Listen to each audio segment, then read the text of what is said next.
Prabowo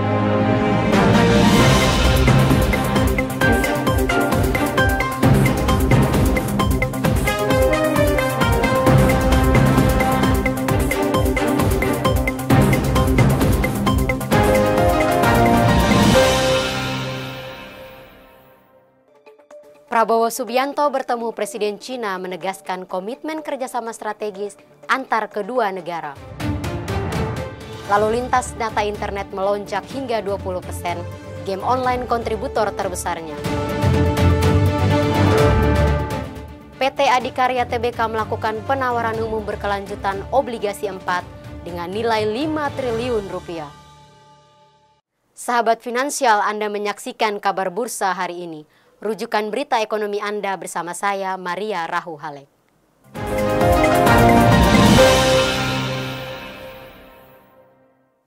Atas undangan Presiden Cina, Menteri Pertahanan Prabowo Subianto melakukan kunjungan kehormatan ke Beijing selama 2 hari. Hasil pertemuan Prabowo dan Presiden Xi Jinping kembali menegaskan komitmen bersama untuk memperdalam kerjasama strategis antar kedua negara.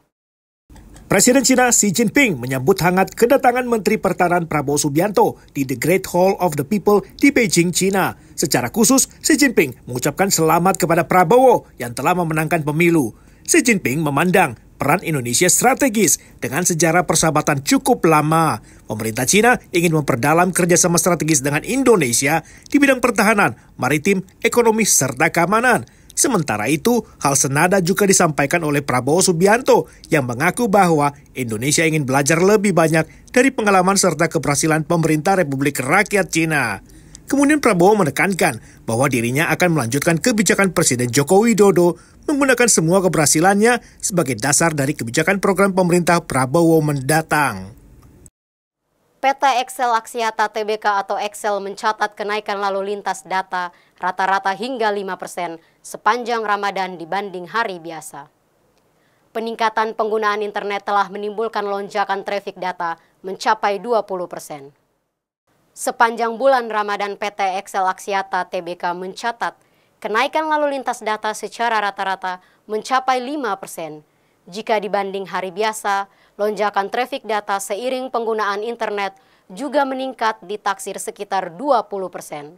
Kondisi demikian menjadi tantangan bila lokasi lalu lintas tinggi itu berpindah ke berbagai area, seperti di lokasi wisata di Jawa dan sebagiannya. Excel memiliki strategi rekayasa trafik agar tidak terjadi congestion.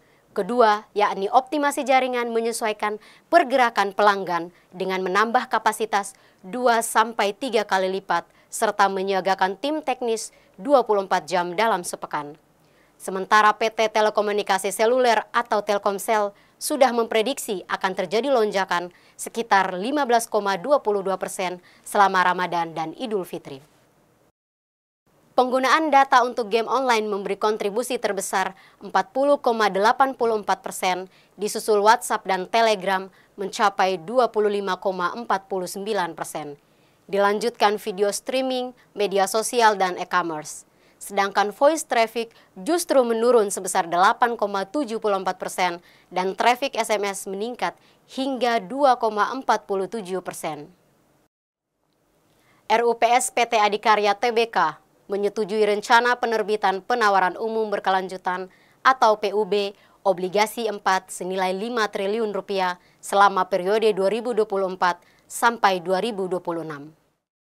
Rencana PT Adikarya Tbk untuk menerbitkan penawaran umum berkelanjutan atau PUB obligasi 4 bernilai 5 triliun rupiah telah mendapatkan restu dalam rapat umum pemegang saham tahunan. Menurut Direktur Utama PT Adikarya Tbk, Asnawi Mukson, bahwa penggunaan dana untuk obligasi 4, yakni refinancing, working capital, serta penyertaan kerjasama pemerintah dengan badan usaha.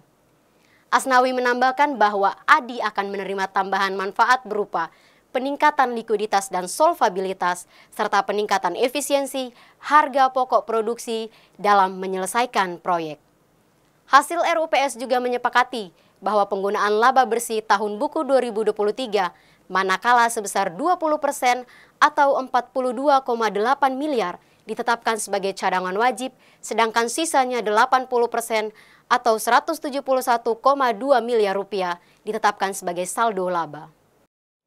Biro Statistik Nasional Cina mencatat bahwa Purchasing Managers Index atau PMI dari manufaktur Cina naik menjadi 50,8 pada Maret 2024, sementara pada bulan Februari 49,1. Hal ini melampaui ekspektasi konsensus di level 49,9. Demikian sahabat finansial kabar bursa hari ini. Jangan lupa ikuti terus berita teraktual, analisa pasar, mata uang, serta investasi di portal berita kabarbursa.com. Saya Maria Rahuhalek pamit undur diri, sampai jumpa.